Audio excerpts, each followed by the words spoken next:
안녕하세요. 오늘도 사연살롱을 찾아주셔서 감사합니다. 환갑을 앞둔 아줌마예요. 마라톤이 시작되면 좋든 싫든 끝까지 달려야 하는 것처럼 인생도 태어난 이상 끝까지 살아야 하잖아요. 그런데 그게 쉬운 일이 아니더라고요. 이제는 살아갈 날보다 살아온 날이 많은 저는 요즘 들어 내가 인생을 제대로 살았나 되짚어보게 됩니다. 돌이켜 생각해보면 제 인생의 절반은 아들을 위해 살았던 것 같아요. 아들은 내게 있어 존재의 이유이자 내 인생 전부였거든요. 제 결혼 생활은 순탄치 않았어요. 정확히는 동거라고 해야겠네요. 남편에게는 가정이 있었거든요. 그 사실을 몰랐던 저는 혼인신고도 하기 전에 아들을 낳았고 얼마 뒤 집으로 찾아온 남편의 본처를 통해 뒤늦게 남편이 가정이 있는 남자라는 사실을 알게 됐어요. 그저 평범한 가정에서 필부필부로 살아가고자 했던 제 꿈이 산산조각이 나는 순간이었죠. 본처 앞에서 저는 그저 파렴치한 내연녀일 뿐이었으니까요. 몰랐다는 뻔한 거짓말은 집어치워. 너처럼 부모도 없고 가진 것도 없는 년을 내 남편이 왜 만나겠어. 네가 돈 보고 덤벼든 게 뻔하지. 애는 내가 키워줄 테니 넌 떠나. 애를 데려가겠다는 말을 들은 순간 결심했어요. 내 아이와 함께 당장 이곳에서 도망쳐야겠다고요. 그래서 3, 7일도 안 된 아이를 안고 그 길로 도망쳐 나왔어요. 저에겐 이럴 때 힘이 되어줄 친정도 없고 나와 내 아이를 받아줄 곳은 세상 어디에도 없었어요. 그래서 무작정 밤기차를 타고 서울에서 가장 먼 곳으로 떠났죠. 그렇게 도착한 곳이 부산이었어요. 나무를 숨기려거든 숲으로 가라는 말처럼 사람들로 북적이는 대도시로 가야 들키지 않을 것 같았거든요. 동도 트기 전 도착한 부산역 주변은 한산하다 못해 을씨년스러웠어요. 마치 우리 모자의 앞날처럼 말이에요. 부산역 뒤로 길게 늘어선 모텔 거리를 따라 한참을 걸었어요. 그렇게 찾아 들어간 싸구려 여인숙에 짐을 풀고 아이를 눕힐 수 있었죠. 세상 모르고 새근새근 잠든 아이를 보니 그렇게 눈물이 흐르더라고요. 너는 어쩌다 하고 많은 부모 중에 이 못난 어미를 만나 고생이니 앞으로 평생 애비 없는 자식으로 살아야 할 텐데 불쌍해서 어째. 차마 입 밖으로 내지도 못하고 속으로 되냐며 한참을 울었어요. 아침이 되자 주인 할머니가 방문을 두드리곤 방 안으로 밥상을 밀어 넣어 주었어요. 뭐라도 먹어야 젖이 돌지 않겠냐고 하시면서요. 도다리가 들어간 미역국에 밥을 말아 한술 뜨려는데 내 처지가 한심해서 눈물이 나는 거예요. 미역국을 먹는 건지 눈물을 먹는 건지 꾸역꾸역 입에 숟가락으로 떠 넣었어요. 주인 할머니는 그런 제 모습을 애처롭게 바라보셨죠. 사정이야 어쨌건 아는 키워야 하지 않겠나.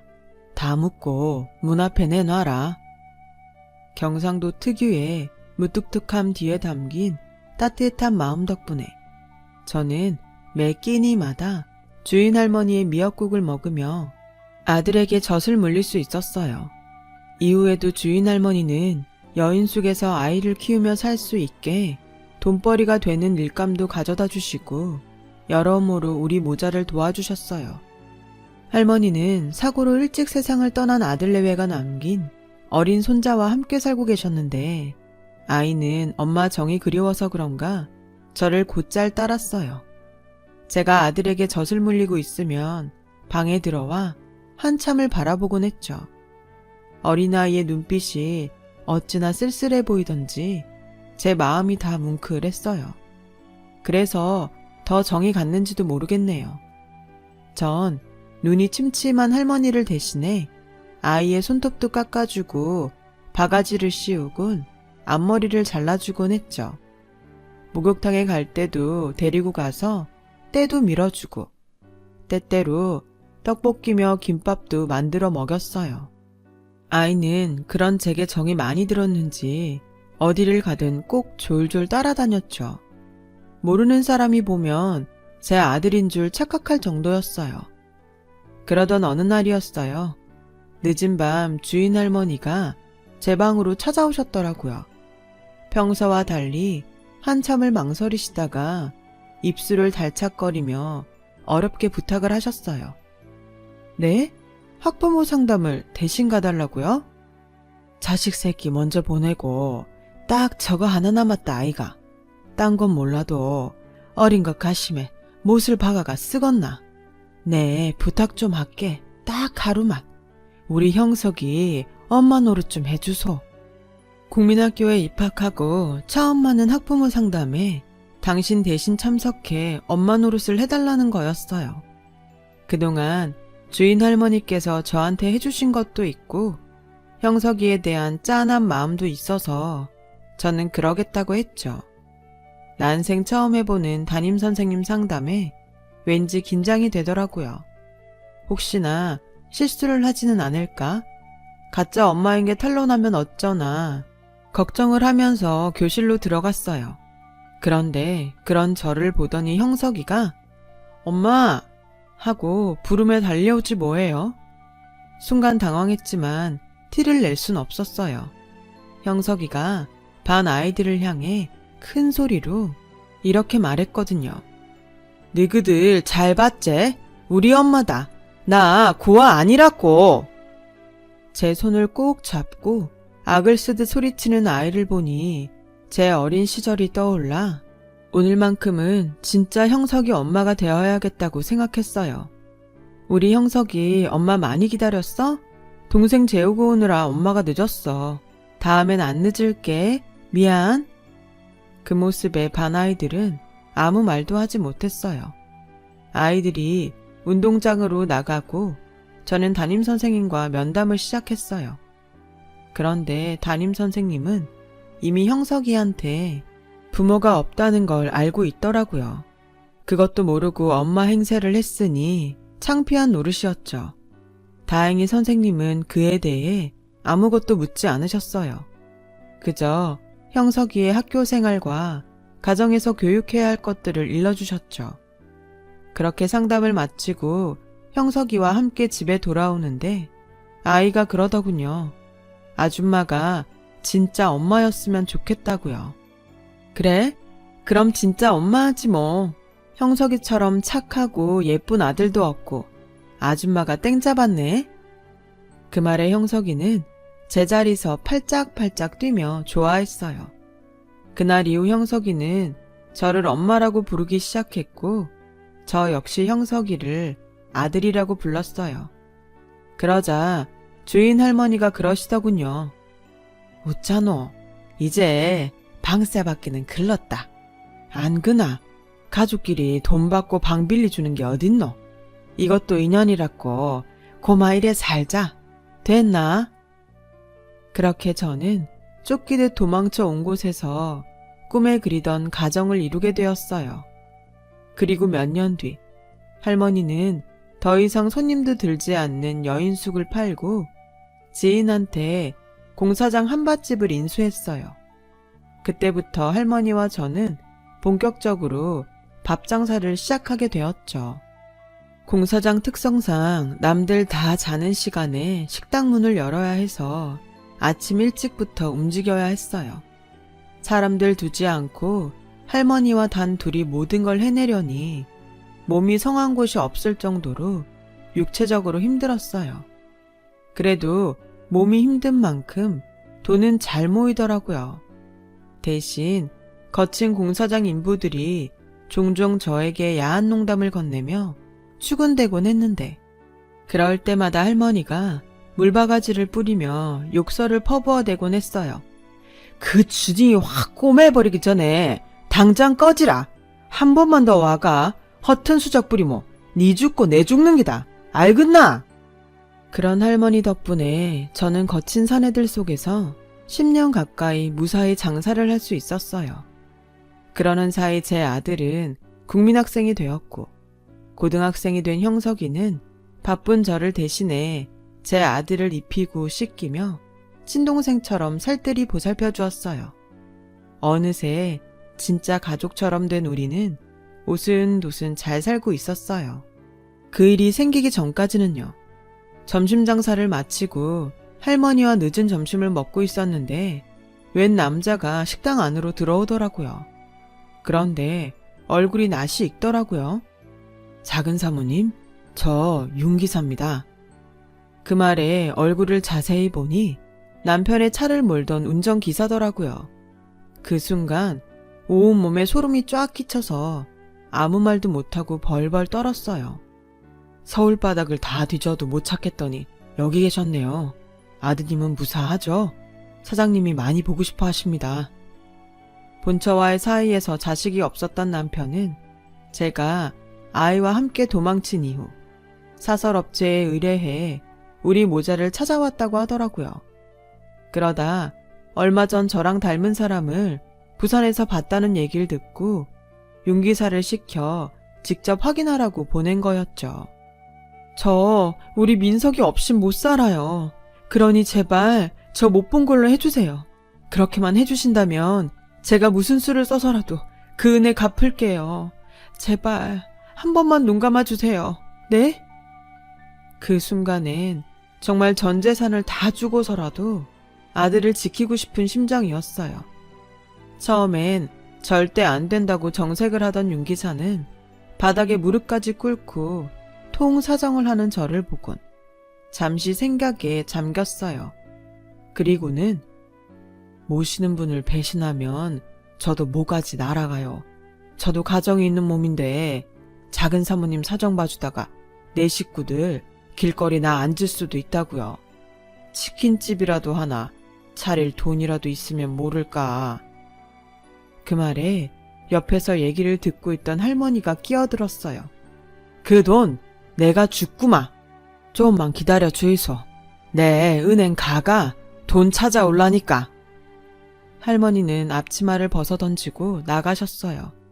그리곤 잠시 뒤 누런 서류 봉투에 돈다발을 담아오셨죠. 이 돈 받고 그 짝은 오늘 여기서 아무것도 못 본 겁니다. 행여라도 돈만 챙기고 오늘 일을 한마디라도 씨부리마. 네, 가만 안 둘 깁니다. 알겠는겨? 윤기사는 할머니가 내민 봉투에 정신이 팔려서 연신 고개를 끄덕이며 죽을 때까지 입 다물고 살겠다고 약속했어요. 그리고는 돈봉투를 가슴에 품고 도망치듯 가버렸죠. 윤기사가 나가자 할머니는 제 손에 통장을 쥐어주시며 그러셨어요. 니는 이 길로 집에 가 민석이 데리고 떠나라. 저놈아 분명히 다시 온다. 돈 떨어질 때마다 니 찾아와서 돈 뜯을 놈이다. 우리 인연은 여기까지인갑다. 이 돈이면 작은 전빵 하나는 차릴 수 있을 기다. 어딜 가든 굶지 말고 밥 든든히 잘 챙기 먹고 살아야 한다. 내한테 연락할 생각도 하지 말고. 그래야 네 아들 지키고 살 수 있다. 내 말 알겠지? 퍼뜩 안 있나고 뭐하나? 할머니의 호통에 정신이 번쩍 든 저는 집으로 달려가 짐을 꾸렸어요. 때마침 학교에서 돌아온 형석이가 저를 보고 눈이 휘둥그레졌죠. 형석아, 엄마가 끝까지 보살펴주지 못해서 미안해. 아프지 말고 할머니랑 잘 살아야 해. 언젠가 꼭 다시 찾아올게. 형석이는 무슨 일이냐며 이렇게는 못 보낸다고 문을 막아섰어요. 저는 그런 형석이를 밀쳐내고 아들과 함께 집을 나왔어요. 우리가 택시를 타고 골목을 빠져나갈 때까지도 형석이는 울먹이며 저를 따라왔죠. 그 모습에 가슴이 찢어질 듯 아팠지만 내 아들을 지키기 위해선 어쩔 수 없다 다짐을 하면서 애써 외면했어요. 그렇게 부산을 떠난 우리 모자는 수원에 자리를 잡았어요. 한동안 형을 찾아대던 아들은 시간이 지나자 조금씩 부산 생활을 잊어갔어요. 할머니가 주신 돈으로 안채가 딸린 분식집을 차린 저는 아들과 먹고 살기 위해 모든 걸 잊고 살기로 했죠. 가족의 따스함을 모르고 살았을 때는 몰랐지만 이미 경험한 이상 그 허전함은 이루 말할 수가 없더군요. 공사장 인부들 틈바구니에서 오랜 시간 버틸 수 있었던 것도 다 할머니의 그늘 덕분이란 걸 뼈저리게 느낄 수 있었으니까요.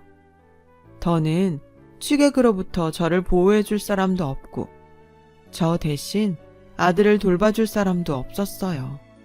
그 모든 게 온전히 제 몫이 된 거예요. 기댈 곳 하나 없이 말이죠. 그래서 정신없이 살다 보니 어느새 아들은 훌쩍 자라 고등학생이 됐어요. 자식도 자라면 남이라더니 머리가 큰 아들은 밖으로만 돌았어요. 하나뿐인 가족인 엄마보다는 친구가 우선인 아이가 되었죠. 아들이 자라는 동안 돈 버느라 신경을 못 써준 거에 대한 복수라도 하듯이 아들에게서 저는 점점 사라져갔어요. 그렇게 세월이 흘러 아들은 대학을 졸업하고 취업 준비생이 됐어요. 전 세계적으로 불황이 길어진 탓에 졸업하고 2년이 다 되도록 변변한 직장에 들어가지 못한 아들은 집에서 하루 종일 컴퓨터 게임을 했어요. 남들 일할 땐 자고 늦지막이 일어나 배달 음식을 시켜 먹곤 게임을 하는 게 아들의 일과였어요. 그리고는 마치 빚쟁이 독촉하듯 하며 제게서 돈을 가져가곤 했죠. 뭔가 단단히 잘못됐다고 생각했지만 관계를 돌리기엔 이미 너무 멀리 온 것 같았어요. 그 무렵 저는 오랜 시간 육체노동을 해온 탓에 관절염이 심해져 젓가락도 제대로 쥘 수 없는 상태가 됐어요. 거기다 간에 무리가 갔는지 황달 증세도 심하고 조금만 움직여도 금세 지치고 까부라지기 일쑤였죠. 그래서 더 이상 가게를 운영할 수 없게 되었어요. 그러다 보니 수입이 없어 가게세도 밀리고 생활이 말이 아니었어요. 그러니 병원에 갈 생각도 못했고요. 상황이 이러니 돈 때문에 아들과 다투는 날이 잦아졌어요. 그러던 어느 날 아들이 불쑥 지 친부 얘기를 묻더군요. 자라면서 단 한 번도 지 아빠에 대해 묻지 않았던 애였기에 그래도 핏줄은 땡기나 싶어 솔직히 얘기해 주었어요. 그런데 아들한테 꿍꿍이가 있을 줄 누가 알았겠어요? 얼마 뒤 아들이 짐을 챙겨 집을 나가겠다고 하더라고요. 앞으로 친부와 함께 살겠다면서요. 그러게, 처음부터 날 아빠한테 보냈으면 이런 집구석에서 지질이 궁상은 안 떨고 살았을 거 아냐? 엄마가 나 안 보낸다고 도망친 거라며. 왜 나한테 물어보지도 않고 엄마 맘대로 결정을 해? 엄마가 뭔데? 그랬으면 제대로라도 키웠어야지. 지금까지 엄마 때문에 내가 얼마나 쪽팔리게 살았는지 알아? 남들 다 가는 유학도 못 가고 이력서에 스펙도 한 줄 못 넣었어. 이게 누구 탓이겠어? 엄마 탓이라고. 잘 사는 아빠가 있는데 내가 왜 이 지랄로 살아야 했겠냐고. 다 필요 없어. 나 앞으론 아빠 아들로 떵떵거리고 살 거야. 회사도 물려받고 그동안 못 입고 못 쓰고 산 한 다 풀 거라고. 그러니까 나 찾을 생각하지 마. 내 인생 망치지 말라고. 지금 그걸 말이라고 해? 이 엄마가 누구 때문에 지금껏 이러고 살았는데 네가 어떻게 엄마한테 이럴 수가 있어? 너 내 아들 맞니? 내 아들 맞냐고. 난 널 첩자식으로 눈치 보고 살게 하고 싶진 않았어. 그것뿐이야. 전재산을 주고 널 지킨 거 한 번도 후회한 적 없었다고. 그래도 가겠다면 네 마음대로 해. 누가 나보고 첩자식이래. 엄마는 그 집에서 첩인지 몰라도 난 엄연히 그 집 종손이야. 엄마 좋자고 나 데리고 도망친 거면서 변명이 너무 궁색한 거 아니야? 암튼 엄마랑은 더는 못 살겠으니까 앞으로 나한테 엉겨붙을 생각도 마. 아들은 그렇게 집을 나갔어요. 지난 27년 세월이 한순간에 쓰레기통에 처박히는 기분이었어요. 더 살 이유도 없고 살고 싶은 마음도 없었어요. 그래서 식음을 전폐하고 캄캄한 방 안에서 며칠을 보냈어요. 그러다 정신을 잃었고 눈을 떠보니 병원 응급실이더군요. 가게 주인이 월세가 밀렸다고 찾아왔다가 안채에 쓰러져 있는 저를 발견하곤 119에 신고를 했다더군요. 솔직한 심정으로 차라리 죽게 놔두지 뭐하러 고생을 했나 싶었어요. 그런데 그 순간 정말 기적 같은 일이 일어났지 뭐예요. 엄마, 엄마 맞죠? 저 형석이에요. 저 기억하시겠어요? 하얀 의사 가운을 입은 선생이 저를 보고는 그러지 뭐예요. 자세히 보니 부산에서 함께 살았던 형석이가 분명했어요. 형석이는 제 손을 덥석 잡고는 제게 안겨 한참을 울었어요. 그동안 저희 모자를 애타게 찾았다며 왜 몸이 이 지경이 되도록 뒀냐며 서럽게 울더라고요. 간이고 신장이고 제대로 기능하는 게 하나도 없을 정도로 망가져 있다면서요. 민석이는요? 엄마가 상태 이런 거 민석이 그놈도 알아요. 뭐 한다고 엄마를 이러고 뒀대요. 친자식보다 더 걱정해주는 형석이를 보니 내가 인생을 헛살았다 싶더군요. 그래, 있었던 일들을 다 얘기했더니 주먹을 불끈 쥐곤 한숨만 푹푹 쉬더군요. 그리고는 엄마, 일단 병부터 치료해야 안 합니까? 이번부터 하시고 해. 앞으론 지랑 같이 사입시다. 네, 이래봬도 의사 아닙니까? 집도 있고 차도 있고 다 있습니다. 딱 하나, 엄마만 없다 아닙니까? 그러니까네, 앞으론 지랑 사는 깁니다. 남은 인생 엄마 강, 내 강 지지고 볶고 사는 깁니다. 됐지? 그렇게 저는 10수년 만에 만난 큰아들 덕분에 입원 치료도 하고 현재 큰아들 집에서 함께 살고 있어요. 7년 전 할머니가 돌아가신 이후로 혼자 살았던 형석이는 할머니가 쓰시던 방에 제 방을 꾸며주었어요. 앞으론 죽을 때까지 자기랑 떨어지지 말자고 엄포 아닌 엄포를 놓으면서요. 할머니께선 살아생전에 종종 저희 모자 얘기를 하셨었대요. 형석이도 할머니도 제가 그랬듯 저를 그리워하다가 같이 있던 흔적이 많았던 한밭집을 그만두시고 다른 곳으로 옮긴 게 지금 이 집이라더군요. 그리고 혹시라도 당신이 죽고라도 제가 찾아오면 주라면서 함께 한밭집을 하며 조금씩 사모았던 땅 문서를 남겨주셨더라고요. 이미 제 몫은 제가 떠날 때 받았던 터라 한사코 사양했지만 형석인 이러면 자신이 할머니랑 한 약속을 어기는 거라며 자신을 불효자 만들지 말고 받으라고 하더군요. 그래서 면목 없지만 땅 문서를 받아들었어요. 그러는 사이 몸도 많이 회복됐고 일상생활에 어려움도 없어져서 하루는 형석이와 함께 예전에 살던 부산집을 찾아갔어요. 그 사이 부산도 많이 변해서 우리가 살던 집자리에 아파트 단지가 들어섰더군요. 10년이면 강산도 변한다더니 그 말이 딱이었죠. 온 김에 부동산에 들러 할머니가 남겨주신 땅에 대해 알아봤는데 글쎄 그 사이 값이 많이 올라서 수십억 금싸라기 땅이 되어 있더라고요. 안 그래도 사겠다는 사람은 많은데 땅 주인이 연락이 닿지 않더라며 적당한 작자가 나서면 연락을 줄 테니 연락처를 남기고 가라더라고요. 하루아침에 돈방석에 앉은 기분이었죠. 형석이는 이게 다 착하게 열심히 산 보상이라며 다 제 복이라고 하더군요. 남편과 자식한테 버림받은 박복한 년인 줄 알았는데 말년에 든든한 큰아들도 생기고 금싸라기 땅까지 생기다니 형석이 말대로 제게 복이 있긴 한 모양이었어요. 그렇게 행복한 시간을 보내고 있는데 앞으로는 연락도 하지 말라던 아들놈이 지가 먼저 전화를 했더군요. 친부집에 들어가 재산 물려받을 욕심에 치매 걸린 지 아빠 똥기저귀 갈아가며 병수발을 했더니 친부가 죽자마자 본 부인이 전 재산을 홀라당 빼서는 도망을 쳤다는 거예요. 평생 애 못 낳는다고 구박하고 여자 문제를 속썩인 네 아빠 죄는 자식인 네가 대신 받으라고 편지까지 남겨두고 말이죠. 불행히도 아들은 남편 호적에 오르지 못해서 친부 재산에 대해 법적으로 아무런 권리도 없다더라고요. 소송을 한다 해도 본부인이 상속자니 자기한텐 떨어지는 돈도 없다면서 이제 어쩌냐고 꺽대고 울더군요. 이 집도 팔려서 며칠 안에 비워줘야 하고 그럼 나 당장 갈 데도 없어.